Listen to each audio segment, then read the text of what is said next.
मरने से कुछ घंटे पहले सासू माँ ने मेरे हाथ कसकर पकड़ लिए थे। उनकी आंखों में आंसू थे, पर चेहरे पर अजीब सी शांति। और उन्होंने जो कहा उसने मेरी जिंदगी हमेशा के लिए बदल दी। रीमा, मेरी एक आखिरी बात सुन, पर वादा कर किसी से नहीं कहेगी, न अपने पति से, न अपने बच्चों से। मैंने सिर हिलाया, आंखों से आंसू रुक नहीं रहे थे। सासू माँ की सांसें तेज हो रही थी, लेकिन उनकी आवाज़ में एक दृढ़ता थी। ये सारा घर, ये ज़मीन, दुकानें, खेत, सब कुछ अब तेरा है। मैंने वसीयत तेरे नाम कर दी है। मैं सन रह गई। क्या? लेकिन माँ, ऐसा क्यों? वो हल्की सी मुस्कुराई। क्योंकि मैंने वो सब देख लिया है जो तू नहीं देख सकती। उनकी बातें मुझे तब समझ नहीं आई। कौन सा ऐसा खतरा था जिससे वो मुझे बचा रही थी? क्या वो अपनी मौत से पहले कुछ भाप चुकी थी? माँ के जाने के बाद कई महीने बीत गए। मैंने किसी से कुछ नहीं कहा, जैसा उन्होंने कहा था। वसीयत का जिक्र तक नहीं किया। सब कुछ पहले जैसा चलता रहा। पर एक दिन सब कुछ पल भर में बदल गया। वो सोमवार की सुबह थी। मैं पूजा के लिए दिया जला रही थी कि बाहर से शोरगुल सुनाई दिया। लोग चिल्ला रहे थे, पुलिस आ गई, सबका नाम लिस्ट में है। मैं घबराकर बाहर निकली तो देखा पुलिस की गाड़ियों के साथ कुछ अफसर और बैंक के लोग खड़े थे।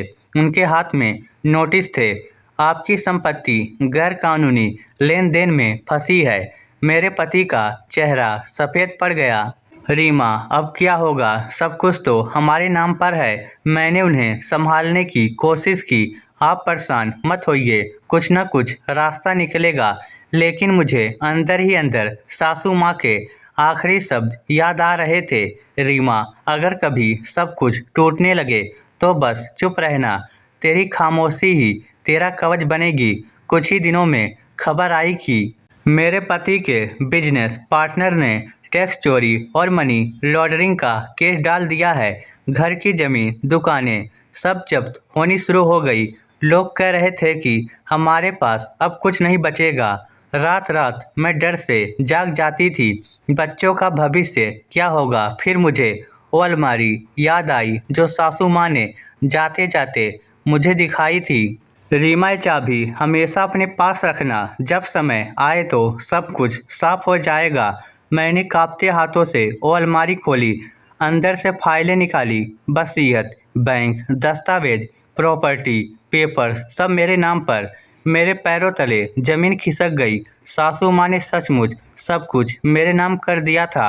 अब समझ आई, वो चाहती थी कि अगर कभी घर पर कोई कानूनी मुसीबत आए तो परिवार के पास बचने का एक रास्ता हो। दूसरे दिन मैं सारे कागज लेकर वकील के पास पहुंची। उन्हें देखकर बोले, मैडम, ये तो वैध वसीयत है। इसका मतलब बाकी सारे कागज जो उनके बेटे के नाम पर बने थे अब अमान्य माने जाएंगे। आपने सब बचा लिया। मैं वही बैठी रह गई, आंखों से आंसू बहने लगे। जो बात मैंने एक रहस्य समझी थी वही अब हमारी ढाल बन गई थी। अगर मैंने माँ की बात नहीं मानी होती तो आज हमारा सब कुछ चला गया होता। जब मेरे पति को सच्चाई पता चली, वो पहले तो हैरान हुए, फिर देर तक चुप बैठे रहे। तो माँ ये सब पहले से जानती थी। मैंने सिर झुका लिया। उन्होंने बस इतना कहा, शायद माँ को पता था कि मैं किस पर भरोसा कर सकता हूँ। उस दिन के बाद से मैंने सीखा, कभी कभी चुप रहना सबसे बड़ी समझदारी होती है। और माँ की वसीयत सिर्फ ज़मीन जायदाद की नहीं थी, वो एक माँ का आशीर्वाद थी जिसने हमें उस तबाही से बचाया जो आने ही वाली थी। आखिर में जब मैं पूजा के दिए के सामने खड़ी हुई, हवा धीरे धीरे चल रही थी। दिया टिमटिमा रहा था पर बुझा नहीं। मुझे लगा माँ वही हैं, मुस्कुरा रही हैं। उनका आशीर्वाद अब भी हमारे घर की दीवारों में गूंज रहा था। कभी कभी एक रहस्य हमारी सबसे बड़ी सुरक्षा बन जाता है। इस स्टोरी को लेकर आपकी क्या राय है? नीचे कमेंट करके हमें ज़रूर बताइएगा। धन्यवाद।